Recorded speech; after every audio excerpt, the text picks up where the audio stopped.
Halo semuanya, selamat datang di podcast Dipro Menjadi Mahasiswa Berprestasi. Ngomong-ngomong tentang prestasi nih, siapa sih yang gak mau jadi mahasiswa yang punya prestasi? Pasti mau dong jadi mahasiswa yang punya suatu pencapaian gitu di masa perkuliahannya. Nah, salah satu caranya adalah dengan mengikuti perlombaan. Tapi, kadang-kadang suka mikir gak sih, gimana sih caranya ikut lomba? Apa saja yang perlu dipersiapkan?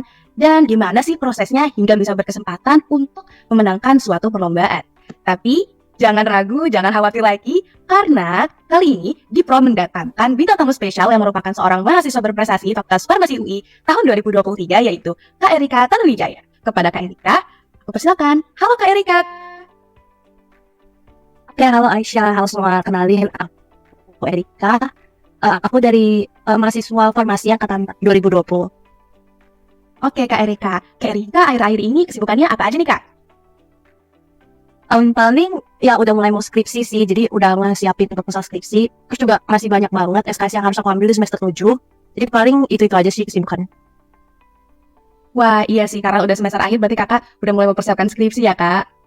Nah, Kak kita udah tahu nih kalau kakak itu banyak sekali prestasinya, banyak memenangkan perlombaan juga hingga akhirnya bisa menjadi mahasiswa berprestasi juga nih Kak di FFI tahun 2023 ini. Nah, boleh cerita dong Kak, gimana sih awal cerita kakak akhirnya memberanikan diri nih untuk mengikuti perlombaan-perlombaan? Kayak jadi awalnya aku tuh sebenarnya lomba pertama itu dari magang BEM yang dilaksanain atau dibuat sama Dipro sendiri waktu itu. Kebetulan kan aku staf magang, tapi aku lagi di Departemen Humas. Dan aku yang magang di Dipro ini nawarin buat ikut FYC yang poster. Terus awalnya gak sempet yang nggak terlalu mikirin mau ikut banget, soalnya ketimpa banget sama tugas-tugas IBD kan lumayan sibuk. Cuman akhirnya mikir-mikir lagi, kayaknya mau deh iseng ikut gitu kan. Jadi yaudah akhirnya itu pertama kali ikut lomba dan alhamdulillah ini menang. Terus tapi kalau lomba yang agak serius itu pertama kali itu pas diadain juga dari lembaga yang namanya PASPI. Itu lagi kerjasama kebetulan sama UI dan ngelaksanain lomba video. Bisa lomba video atau poster, kita suruh gitu. Nah, terus itu sih yang pertama aku lakuin, dan awalnya itu udah kepengen niat mau ngerjain, cuman karena mungkin baru pertama kan masih takut, jadi akhirnya masih ditunda-tunda dulu, nanti aja, sampai akhirnya ada teman yang ngajakin mau nggak ikut lomba. Mungkin karena ada teman yang ngajakin, terus kebetulan temennya juga udah kenal dari SMA, jadi ada trust dan jadi kayak ada support gitu untuk lebih berani buat ikut lomba. Kan dilakuinnya berdua juga, jadi bisa saling ngebantu. Jadi akhirnya itu sih pertama kali lomba yang ya serius, terus alhamdulillahnya juga menang gitu. Jadi kayaknya enak ya kalau awal-awal lomba masih yang bareng-bareng sama temen gitu. Oke, jadi kakak pertama kali itu ikut lomba FYC ya Kak. Dan tadi kakak juga mention kalau kakak itu ngajak teman untuk ikutan lomba, jadi lebih semangat gitu. Nah, berarti apa sih Kak motivasi kakak untuk akhirnya mengikuti lomba-lomba selanjutnya? Oke, jadi mungkin karena rasa menang itu kan ngasih rasa senang ya, dan jadi pengen rasanya tuh lebih produktif juga kalau misalnya ikut lomba. Jadi ya pengen aja terus untuk ikut lomba karena feelingnya itu yang seneng lah. Dan juga selama ikut lomba itu mau nggak mau kita kepaksa untuk belajar, dan belajarnya itu hal-hal yang bahkan sebenarnya belum diajarin di sini atau mungkin nggak sempat diajarin di kelas gitu. Dan itu memicu kita untuk cari tahu lebih dalam dan memperluas pengetahuan gitu. Dan kadang pun yang di lomba itu tema-temanya itu yang lagi-lagi on trend gitu. Jadi benar-benar seru sih ngikutin perkembangan gitu ya. Terus juga selain itu karena mungkin diajakin teman, jadinya kalau lomba sama teman tuh lebih asik, lebih seru, dan bebannya lebih ringan gitu. Jadinya untuk ikutin lomba tuh rasanya nggak begitu ke pressure kalau bareng-bareng, apalagi kalau udah berkali-kali dengan teman yang sama. Jadinya itu sih yang motivasi buat ikut lomba terus-terus lagi, rasa menang, terus juga serunya gitu buat tahu hal-hal yang mungkin belum kita pelajarin di kelas atau yang lebih baru, sama juga sama temennya sih, jadi koneksinya juga lebih dekat gitu. Oke, menarik banget sih Kak. Tadi aku poin beberapa perkataan kakak yaitu rasa menang. Karena aku juga setuju sih. Rasanya kalau misalnya udah menang, rasanya tuh terpacu gitu ya Kak untuk jadi pemenang lagi, untuk mencoba lagi, untuk berproses lagi. Ditambah jadinya kalian upgrade pengetahuan juga ya Kak, melalui perlombaan, upgrade pengetahuan dan skill. Terus tadi juga Kakak udah mention nih dari awal kalau sebaiknya tuh kita kayak nyari temen gitu ya Kak dalam partner berlomba. Nah selain itu ada lagi gak sih Kak tips dan triknya untuk bisa memenangkan perlombaan gitu nih, khususnya di bidang farmasi? Oke, kalau dari aku lebih ke banyak cari review. Maksudnya review tuh dari orang-orang gitu, misalnya dari kakak tingkat yang mungkin udah lebih pengetahuannya lebih banyak daripada kita. Ataupun kalau lebih bagus lagi sebenarnya kalau bisa minta review sama dosen yang emang mau bersedia untuk membimbing gitu. Ataupun sebenarnya nggak harus dari cutting atau dari dosen, dari teman-teman aja pun juga cukup. Misalnya kayak aku kebanyakan lomba poster itu kan kalau di farmasi atau di lomba kesehatan itu berupa poster edukasi, dan poster edukasi kan tujuannya memang untuk edukasi dan umumnya tujuannya ke masyarakat awam. Jadi sebenarnya kita juga minta teman-teman kita ya untuk review poster kita tuh juga udah sangat-sangat helpful dan sesuai dengan tujuannya gitu. Ataupun ke keluarga mungkin atau teman-teman yang mungkin di luar farmasi juga bisa. Terus juga aku juga selalu mastiin visual dari hasil lombanya aku itu bagus. Jadi kebanyakan lomba aku itu dia membentuk sebuah karya, either dia karya tulis atau proposal bisnis, poster atau video gitu.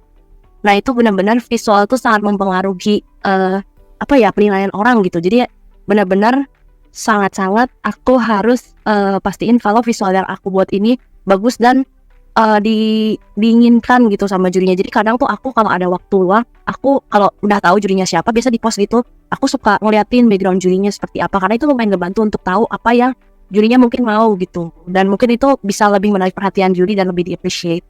Dan juga walaupun gak cuma poster sama video, tapi kayak esai atau karya tulis pun juga visual harus bagus. Misalnya penulisannya harus rapi, citasinya juga benar.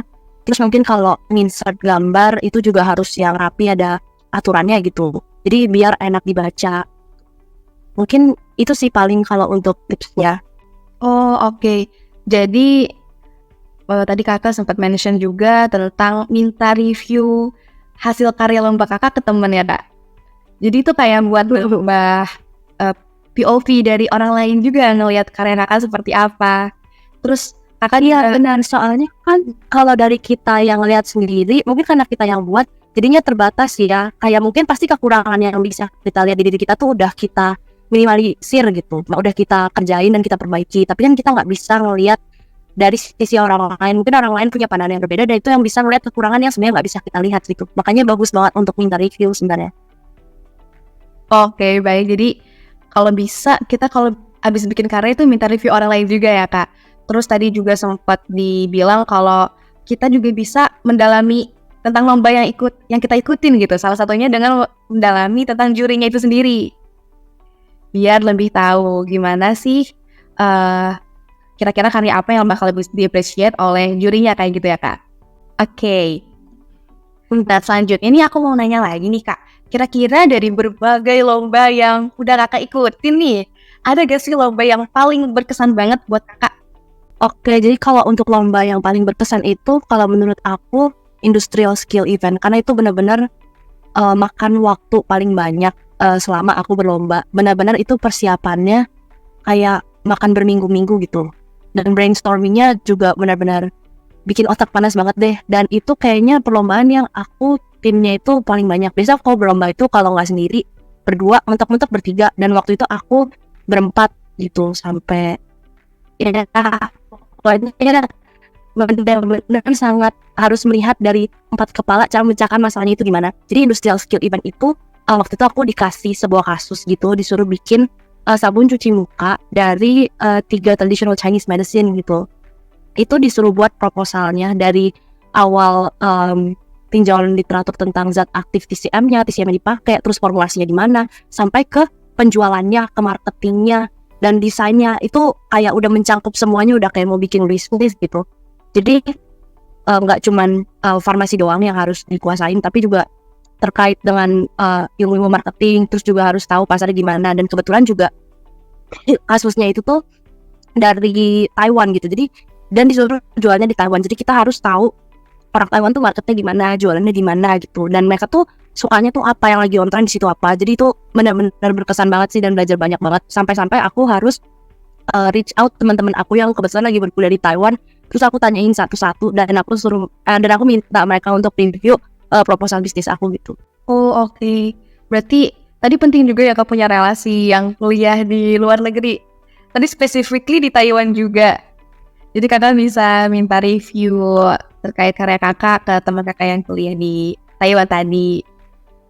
Nah itu menurut aku juga keren banget sih Kak. Keren. Nah tapi dari tadi kan Kakak udah ngejelasin nih kalau itu sangat berkesan dan prosesnya juga aku lihat, aku dengar tuh ribet gitu ya, kayak lama gitu. Dan berarti kalau dari situ kesulitan atau rintangan yang dialami Kakak selama mengikuti perlombaan itu apa aja sih Kak? Selain tadi misalnya kayak kalau misalnya satu tim ada beberapa orang, Kakak kan harus gimana caranya mencari solusi dari 4 kepala itu. Nah selain itu apa sih Kak kesulitan yang Kakak alami? Kayak kesulitannya itu yang pertama pasti waktu sih, karena kebetulan juga aku selama aku berkuliah nih aku ada kerja part time, jadi aku harus ngebagi waktu gitu. Terus juga mungkin juga harus jadinya yang awalnya waktu liburan tuh sebenarnya bisa buat catch up sama teman atau bisa buat lebih menyehatkan diri lah, untuk ya tidur lebih cukup. Terus juga sempat olahraga. Gara-gara lomba itu sebenarnya aku nggak terlalu pernah juga aku sampai tidurnya jam 3 subuh karena benar-benar nyari literaturnya itu loh. Soalnya kalau berhenti nanti fokusnya pecah. Jadi ya udah aku lanjutin terus sampai pagi gitu. Terus juga deadline-nya itu kemarin lumayan cepet. Jadinya mau nggak mau harus dikejar gitu.